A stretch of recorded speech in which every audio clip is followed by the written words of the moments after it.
Good morning. I want to welcome you to our press briefing with updates on COVID-19. Please join me in a moment of silence for the lives we've lost and for the families they leave behind.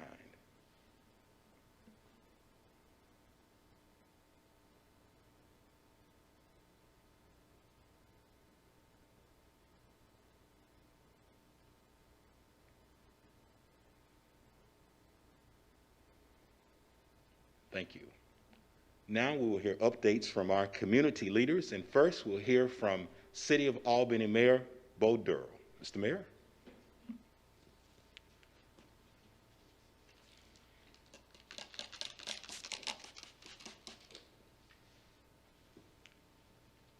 Thank you, Chief. Good morning. Last week there was a team from the CDC which came to Albany, and they were doing what's called a rapid community assessment. Now, I'd never heard of a rapid community assessment. I don't think anybody else had ever heard of a rapid community assessment.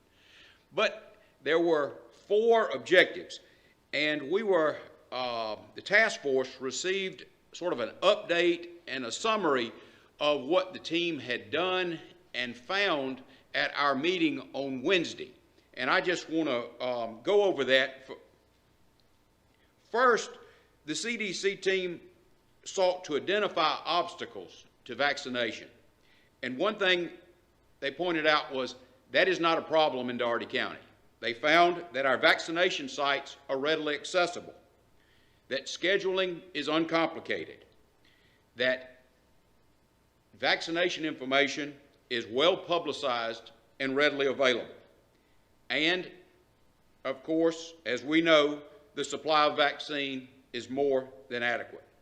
The CDC team complimented Phoebe Putney, Public Health, and local government for the level of what they call direct outreach, encouraging citizens to be vaccinated.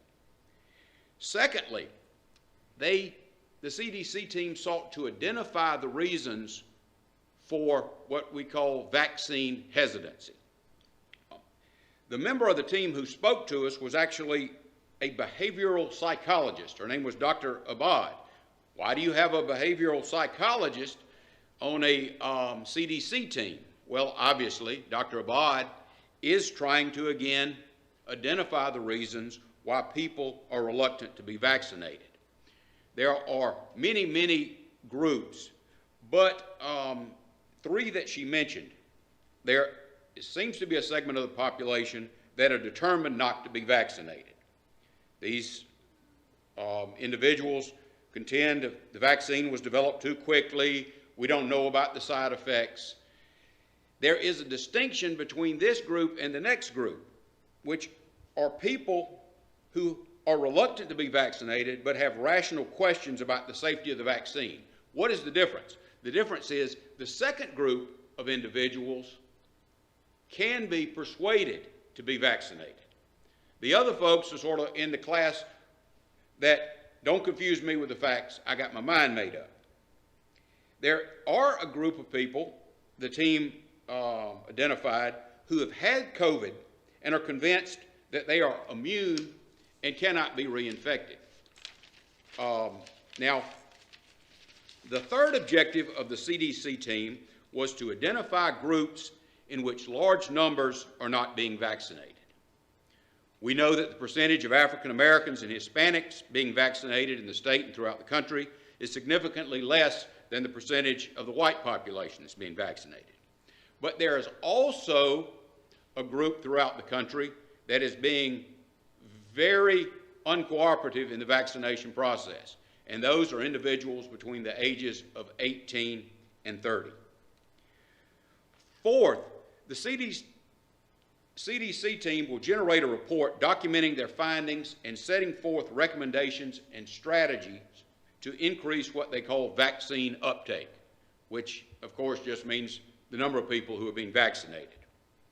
Some of the recommendations that Dr. Abad mentioned. Well, first priority should be to engage those who have not been vaccinated where they are. The city recently applied for a grant, funding available through the American Rescue Act, that actually will provide funding for not-for-profits to engage and address members of the community who are not being vaccinated, to encourage them to do so. One valuable asset that the community has are these mobile units that Phoebe has, because they allow us to organize what's called pop-up sites. Mentioned the possibility of having these pop-up sites at churches. Our clergy is very involved, and I believe they will be working to coordinate events to encourage members and family members of congregants to be vaccinated. Also, there was a mention of identifying locations where Hispanics and those who are identified as homeless would not feel uncomfortable being vaccinated. We are fortunate that we had the CDC team come to Albany. We're appreciative that they were here and look forward to receiving their recommendations, because what has happened, ladies and gentlemen, it seems to be the case here in the community, the state, and the country. Vaccination levels have somewhat plateaued. And even though the vaccine is available to almost all adults, certainly in the state of Georgia, but throughout the country, we don't see a significant increase in the number of people, well, a proportionate increase in the number of people who are being vaccinated. We have to do whatever we can to combat what's called vaccine hesitancy, because unless the number of Americans who are vaccinated increases, we will not reach what the medical profession is calling herd immunity. But I appreciate your attention, and we want to again encourage you to continue to maintain safety precautions. Thank you.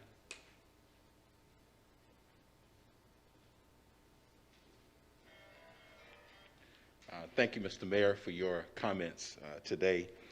We will now hear an update now from the Dougherty County Commission Chair, Christopher Cohelis. Mr. Chairman.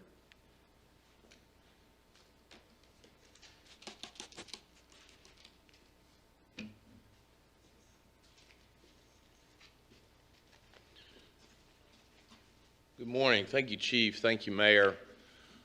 Let me extend my warm welcome to Dr. Toomey, who is here from the Department of Public Health. We're very thankful to have her here directly. That's a great honor to have her presence here on behalf of the Department of Public Health for the state here, and very thankful for her partnership and that of her agency. I'm going to be very direct this morning and just cut to the chase on a couple of things. I recently made the personal decision to get vaccinated, and I've said throughout this entire process that that is an intensely personal decision. I've encouraged people to review the facts, review the information, make their own conclusions about whether or not to get the vaccination. And I want to explain what my experience was. One, I did it at Phoebe. I scheduled the appointment. I went there. I literally was processed. Within the whole process took about 20 minutes. Came in, got out, and that included the 15-minute waiting period after having the vaccination. I personally did not have any reaction to the first administration of the vaccination. I'm going to go back and have my second one here in a couple of weeks, but I made that decision. I want to explain how I came to that decision and why it was important to me. And I want to give some of the background facts on how I got there. One, I've been exposed to the virus multiple times through numerous people that had the virus here in the community and within my family. Despite that, despite being tested, despite being quarantined, despite being tested again, despite being tested for the antibody, I never displayed any of the symptoms of the virus. I never tested positive for the virus. I never tested positive for the antibodies. So the question is, well, why would you go and get the vaccination? Well, here are the facts as I see them. I look here at the information that we get routinely, and I look at where we are at as a community in terms of vaccinations. And as our vaccination numbers have gone up, our deaths have gone down. As our vaccination numbers have gone up, our number of sick people have gone down. As our vaccinations have gone up, the number of people on respirators have gone down. As our vaccinations have gone up, our funerals have gone down. As our vaccinations have gone up, the amount of tragedy that we have continued to suffer in this community has gone down. Now, a lot of people ask me a lot of questions about, well, you know, I've already had the virus. Does that mean I really need the vaccination because I'm immune? And the vaccination is only good for a certain period of time. You know, why would I do that? And what about the potential side effects? Here's the way that I view this. And I'm not an epidemiologist. I'm not a doctor. But this is how I view this. This is a math problem. It is about getting a large number of people with a high degree of immunity to the virus within a short period of time so that you can starve the virus of the ability to grow. And I'm not saying that this is going to end overnight. And throughout this entire process, I have continuously said that this is a marathon and not a sprint. What I do know is this: a virus needs people without immunity in order to be able to continue to spread. What I do know is this: this virus has previously gripped this community, caused tremendous harm, and gripped us at a social level that has prevented us from connecting with each other, from being able to enjoy things like Little League baseball, being able to go to dances, being able to go to church, and things that frankly are counter to the human experience. And the best tool that we currently have is the vaccination. So people also ask the question, well, we've heard that if you get the vaccination, you can still potentially spread the virus. Yes, there are documented cases of people already being completely fully vaccinated and being able to potentially still spread the virus. However, just because there are some doesn't mean that that is every.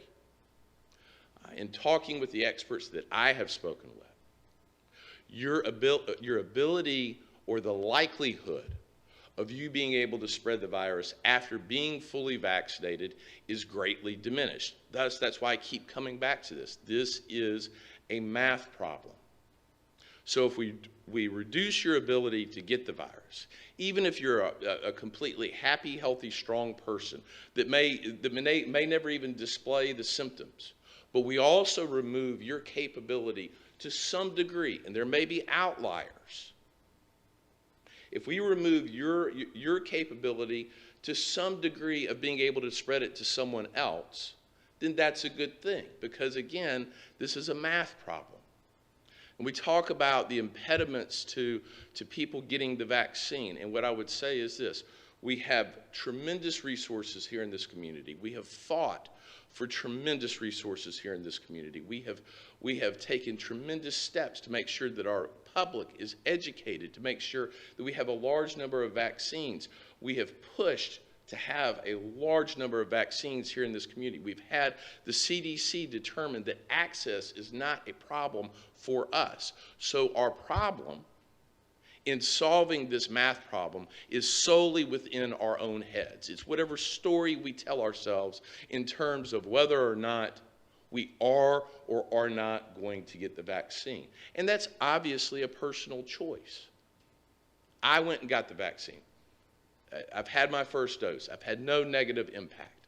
I've said time and time and time again, there's a person from Dougherty County EMS that he goes to Phoebe Putney every single day, and he stands there and he waits for one person to have some sort of immediate reaction so that he can respond.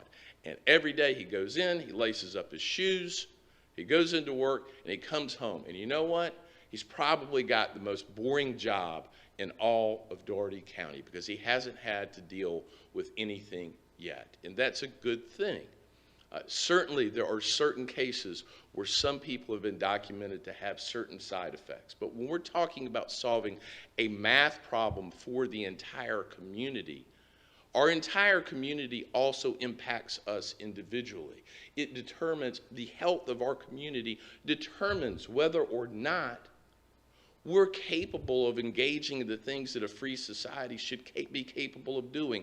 Going and having confidence when you go to church that you're not going to be infecting someone, or having a higher degree of confidence that you're not going to be infecting someone. Having a higher degree of confidence when you go to the grocery store and you're picking up food and doing this or doing that you're not going to spread some germ that gets picked up later on by someone that is vulnerable, that is likely to die. And so I say all of that just to say this. We continue to see clear, convincing, objective evidence that the vaccine is having a profound impact here in our community. And respectfully, the stories that we tell ourselves inside of our own heads need to be replaced with objective facts that lead us to the truth. Thank you.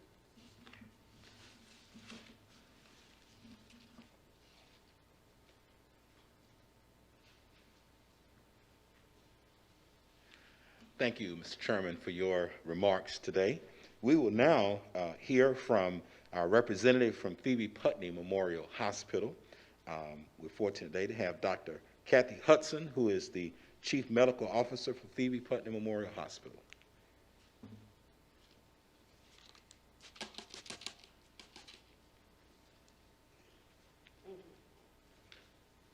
Good morning. It's been a few weeks since I've been here. It's nice to see everyone here. So today at Phoebe, we have 20 patients in the hospital in Albany and 3 in Americus being treated for COVID-19. Our numbers have remained relatively stable over the past month. They may vary slightly, but we are ranging about the same consistently over the past month. And so we want to think that's good news. The CDC has said that the more contagious strain of the COVID-19 virus first discovered in Britain is the most prevalent strain in Georgia. So it's still being transmitted in our communities. So we are optimistic that we will not see a 4th surge in our community, but we still encourage everyone to get vaccinated. That the faster we can have the majority vaccinated, the faster we can end this pandemic.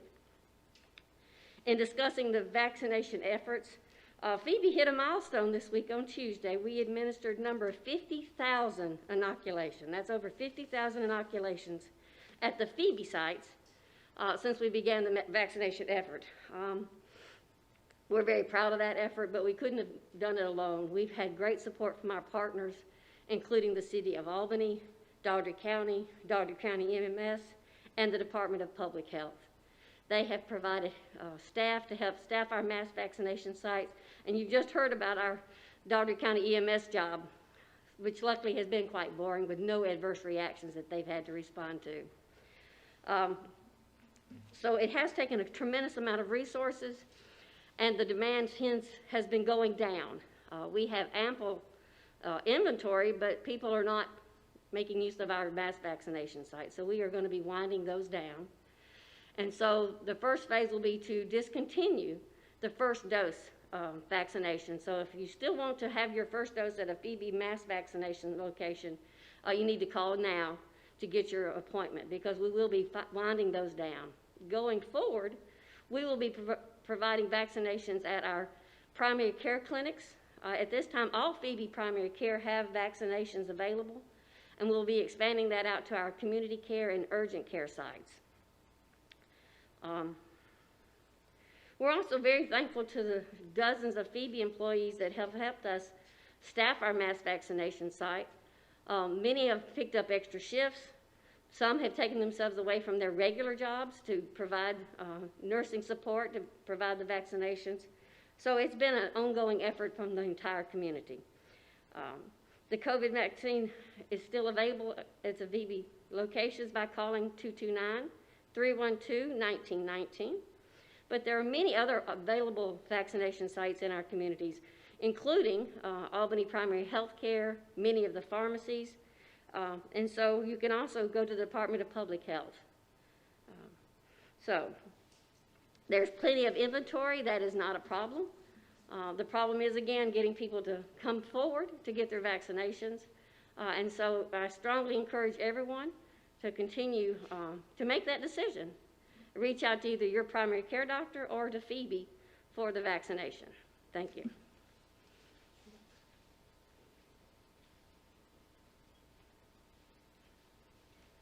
Thank you, Dr. Hudson. Always great having you with us.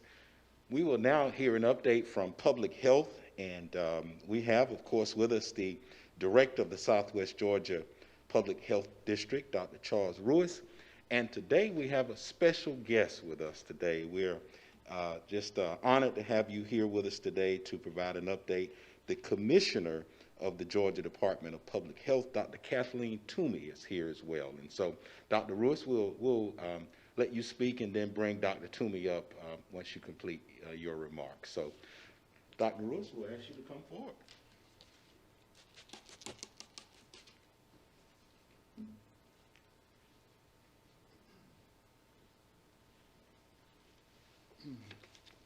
Thank you, Chief. Good morning, everyone. I am here to share some news today. Some of it is good and some of it's not so good. Let's start with the not so good news. COVID-19 has not left the community. It's still in Dougherty County, and in fact, it's still throughout the state. In fact, the number of new cases is actually going up. Public Health is one organization that monitors the numbers of new cases that we have, and we tend to look at the previous 14 days and measure the numbers of new cases and then extrapolate that to a community of 100,000. We've talked about those numbers throughout the pandemic. Well, 2 weeks ago, that number for Dougherty County was 80. 1 week ago, it had gone up to 98. And now this time it's up to 121. So that's a considerable increase. The trend is going in the wrong direction, and that's not good. That's not what we want to see. But there are some good things to talk about. In spite of the increase in case numbers, our hospital census is not going up. So that's good. That's what we want. If we could somehow arrive at a place where nobody has to be hospitalized and no one's dying, then that's a much more comfortable situation than what we have now. It appears that the trend is leaning toward younger victims for COVID-19. In some cases, young people tend to be able to fight the virus off better than older folks, but that's not always true. Young folks still have to be hospitalized, and younger folks still die from COVID-19. It's also good that we know what we can do to improve our situation and to improve our destiny. We've known from the start that wearing masks and socially distancing measures and keeping our hands clean and staying home when we're sick and getting tested, we've known that those things have helped all along. And now, for the past 3 or 4 months, we've had a vaccine that we can use to protect people from COVID-19 infections. And I've got a bottle here that used to contain Moderna. Moderna is the vaccine that I've had, and I proudly wear my button that displays the fact that I'm fully vaccinated. And many people have been vaccinated in the community by Moderna or Pfizer or the Johnson & Johnson product. And these bottles are usually discarded in a safe manner once they're used up. And eventually this one will be too. But I carry it around as sort of a reminder that we really have power over life and death in many situations. It's just that simple. The medicine in bottles like this can save lives, but not until we can get it into someone's arm. We have a good supply. We have professionals who are able to administer the vaccine. The vaccine is safe and effective. What we need is teamwork. We need unvaccinated people to step forward and roll up their sleeve, and let's all get vaccinated. I do have some information relevant to the vaccines that I want to show you. So this, for this first slide, let's look over at the left side. What we're looking at here is numbers of vaccines in Dougherty County. The top number, the 42,000, that shows the number of vaccines that have been administered here, and that's quite a lot. Just below that, fully vaccinated the percentage of fully vaccinated people in Dougherty County. So we have about 90,000 people in Dougherty County. As of yesterday, our numbers were showing that 21% are fully vaccinated, and that's pretty good. We can do better. Over on the right side, this list shows the other 13 counties in our Southwest Georgia Health District. And you can see that the highest percentage that we have is in Miller County, and we have Colquitt at 16%. So that's the range, and Dougherty County is somewhere in the middle. What we're wanting to do is get everyone who is eligible to be fully vaccinated. We have quite a ways to go to get there, but we've got a good start. There's a lot to learn if we break things down into different categories. And this next slide breaks down vaccine recipients into age groups. So when you're looking at the bar graph on the right side there, the left side of the bar graph starts off with very young people, and then as it progresses, we finally get over to those who are 85 and above. So those last three tall bars there represent people who are 65 and older who have had at least one vaccine shot. And you can see that we're somewhere around 80% or above for all three of those categories. And then as you move back toward younger people, moving to the left, you see how quickly it drops off. We're doing pretty good for people who are 65 years of age and older, but we're not doing so good at all for people who are under 65, and we're really doing very poorly once people are under 30 or 35. We've got much ground to make up in those areas. We also break it down according to race. And I want to call your attention to the bar graphs on the right side. If you look at those numbers atop each bar and add them up, you'll see it comes to far more than 100. So we're not breaking it down in that manner. What we're saying is if you look at the different categories, for instance, Asian, look at the people who have been vaccinated who fit the description of being Asian, 31% of that group has had at least one dose. For Caucasians, it's 33, and for African Americans, it's 21. And lower still for American Indians and Alaska Natives. So all groups have room for improvement. On the next slide, we're looking at a distribution by ethnicity. For non-Hispanic individuals, it's 23%, and for Hispanics, it's 10%. We've got a lot of work to do there, and we have already taken measures to reach out to Spanish-speaking people in our community to try to increase the rate of vaccination among that group.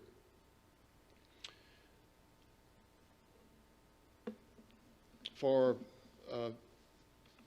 a couple of months now, Public Health has had the benefit of a vaccine equity task force. That's made up of several of our staff members who actually volunteered to work in this endeavor. They have taken a lot of time and a lot of effort. They have reached out to many members of the community, exploring ways that we can educate the community and discover what barriers we have, and to explore ways that we can overcome the barriers and to encourage people to participate in the vaccination. You can see some of the steps that we have taken in this area. The mayor mentioned earlier the visit that we had last week from the CDC members. That proved to be very enlightening. Before they left town, they shared their findings with us. They pointed out some things that they thought we were doing well. They shared with us some suggestions that we could use to increase the vaccination rate in the community. We've already started to move in some of those directions. Another thing that has happened in the last week or so is we were paired up with a nonprofit organization known as CORE, C-O-R-E, and I believe that stands for Community Organized Relief Effort. It's a wonderful organization that has partnered with public health since the early days of the pandemic. Last year, they were instrumental in increasing the testing for COVID-19 infections, particularly in the metro Atlanta area. In recent months, though, they have branched out, and they are also providing vaccinations in partnership with public health. We have had a visit from this organization, and we have had communication since our visit last week. They plan to come into Southwest Georgia within the next 10 days or so, and they will come with 2 separate mobile teams. In partnership with us, we will identify strategic locations where they can go and provide vaccinations, particularly in locations where people might be particularly reluctant to come to a facility like a doctor's office or the health department to get a vaccine. So we're delighted that CORE is going to be working with us. It's going to help us to get the vaccine out where it's needed most. We have said before, and I think Mr. Kohila said it today, getting a vaccine is an easy thing to do. Scheduling an appointment is an easy thing to do. There are many sites in Dougherty County where people can go, pharmacies, private doctor's offices, Phoebe Putney, to name a few. Public health is one option. We perform vaccinations for COVID 5 days a week on South Slappy. At this time, we are asking people to pre-register. It helps us to know how much medicine we need to have on hand, and it helps us to know how many staff members we have for the clinic. There are several easy ways to pre-register for a vaccine with public health in Dougherty County, and this slide illustrates some of those. If you go to our website, southwestgeorgiapublichealth.org, on our webpage, right there at the very top, you'll see that you can click on a link, and it will immediately take you to a site where you can register online for the vaccine. You can do this 24 hours a day, 7 days a week. I believe we have a QR code there that you can scan if you prefer, and you can do it on your smartphone. You can call our call center, which is open 5 days a week, and that number is 229-352-6567. This number can also be used to schedule a COVID-19 test. There's a state-wide call number, 888-457-0186. You can also call any health department in Southwest Georgia and schedule a COVID-19 vaccine. In Dougherty County, the health department number is 229-638-6424. So the vaccine is here. It's readily available. It's effective. It's safe. And if you have not had your vaccine, if you're 16 years of age or older, we want to urge you to make a plan today to get that vaccine. No matter where you choose to go in the community, just make a plan to get it. It will help to protect you. It will help protect the people that you work with. It will help to protect the people you love in the entire community. Thank you.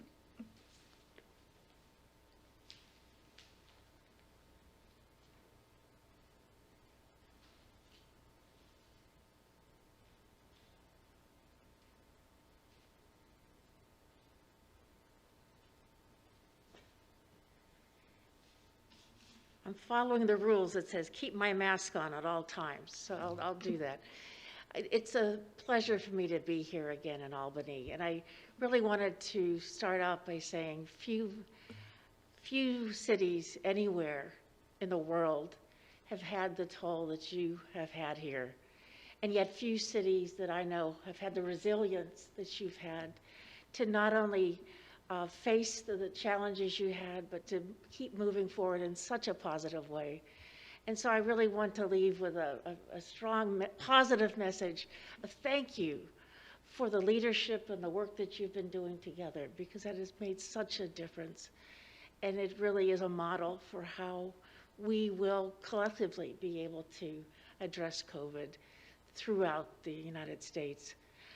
What I have been working on much of the time from the state office is trying to encourage individuals to be vaccinated. But I understand that there may be some reluctance, there may be a lack of confidence, or just some questioning about how the vaccine came about, or is it the right thing for me to do? And that's all right. I mean, that's why we, as the leadership, I think, have to think about the best way to get that information out, not in a directive way, but by providing information and also quietly seeing that others in the community are vaccinated and allowing that to serve as a model. I really believe that the greatest influence on individuals being vaccinated is seeing their friends, their family members, their religious leaders, others who are close to them, get that vaccination, do well, and be able to do the things that we want to do. Some of you may have seen, I was vaccinated on TV, and I literally was jumping around for joy because I couldn't wait to be able to go back and visit with friends who themselves were vaccinated and be together again, and to be with family members again. And I think it's reflecting on those things that we can do, not the negatives, but reflecting on those things that we can do again with the vaccination. But at the same time, recognizing that I think that there may be a different pace in that decision-making for everybody. Everybody won't be quite as enthusiastic as I was. And that's all right, and that we can support that, not only by providing additional sites, whether it be those mass sites that have been here, or also smaller sites, or the pop-up sites, or taking the vaccine to people, rather than having people have to come to the vaccine.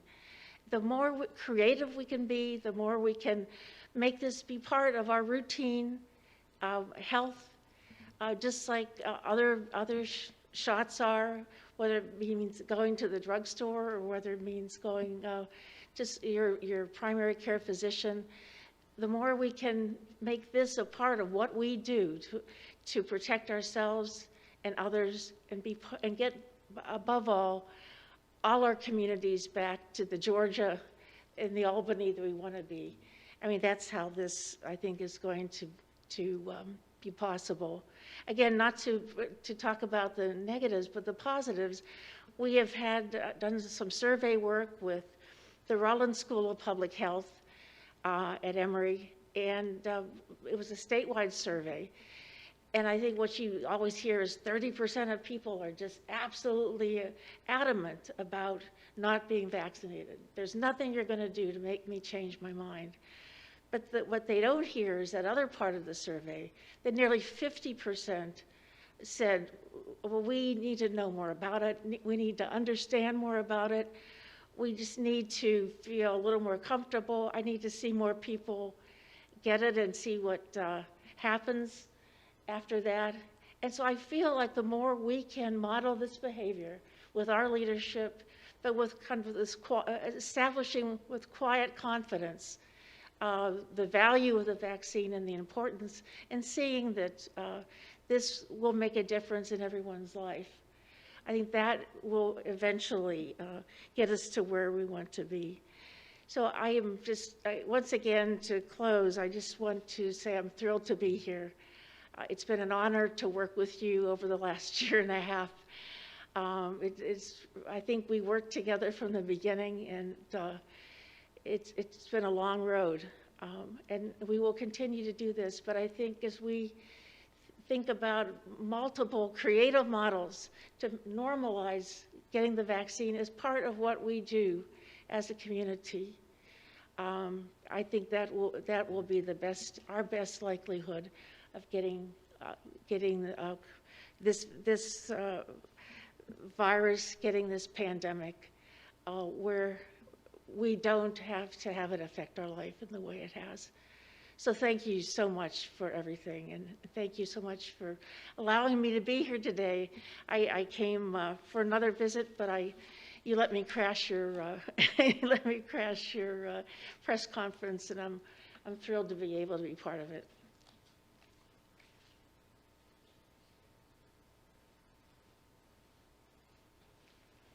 Dr. Toomey, thank you for being here today and serving in your role as Commissioner of the Georgia Department of Public Health and having just a tremendous effect across our state and your service in the role. Thank you for your staff as well.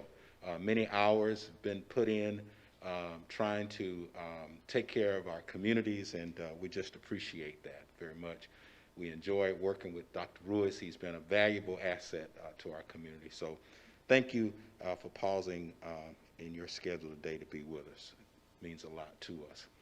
We will now hear from Dougherty County Coroner, Mr. Michael Fowler, for some remarks. Mr. Fowler.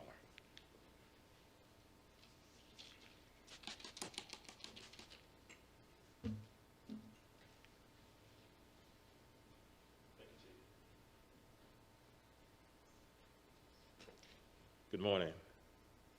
It's a blessing to be here this morning. I have a short presentation. First of all, I want to thank each and every one that have come up, especially Dr. Toomey for being with us this morning. I look at a lot of her information instead of trying to make sure I be trying to give out the correct information. I thank her for being here. As of today, April the 23rd, we've had 280 deaths, COVID-positive residents here in Dougherty County. There have only been 3 deaths since we made our last presentation. We got 277 back on April the 9th.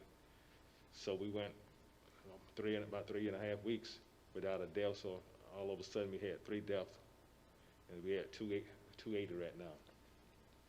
Looking back at just this year, last year was very traumatic, I say, for many of the families here. January we had 41 deaths. You can see the trend. February we have 17. March we only had 5. Today we only had 3 deaths in April. April is a significant time a year ago. Last April we had 86 deaths. A year now down the line we have 3 deaths in April. That means we must be doing something right. So masking up, social distance, washing hands, doing temperature check, getting the vaccine, I think all this played a role that we down to 3 deaths. So I'm saying we got to keep it going. I want to encourage the families that have been affected by this virus, that had death in their family. Don't forget the FEMA assistance. If you had a death in your family, they'll pay up to $9,000 per funeral. If you had more than 1 death, up to $35,500. They will pay. Even though you may have insurance, you still need to call and apply. You still can be, it can be available for you. That number is 844-684-6333. You can call that number between 9 to 9. So definitely call it if you have a death in your family. That's important. As everyone have said, vaccination is very important, but it's your choice. You decide. You need to talk to your medical professional, talk to your pastors, talk to, whoever. I've had my vaccine, both shots, and my wife has had it, my parents have had it, and we're still alive. So I'm a testimony that it does not do anything to hurt you. Like I said, you may feel a little woozy a little bit, but overall, if it's saving lives, that's important to me. Mask up, community. I want to say thank you again.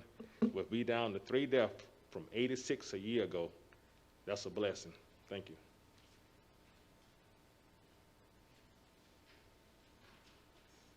Thank you, Coroner Fowler. We will pause now for and open the floor for questions. Be any questions? Okay, Ms. Howell. Okay. We will ask then that you please join us for our next press briefing, which will be on Friday, May 7th, back in this room at 10 a.m. This concludes today's press briefing, and we ask again to remind you to mask up Albany, mask up Dougherty County. Thank you. We are adjourned.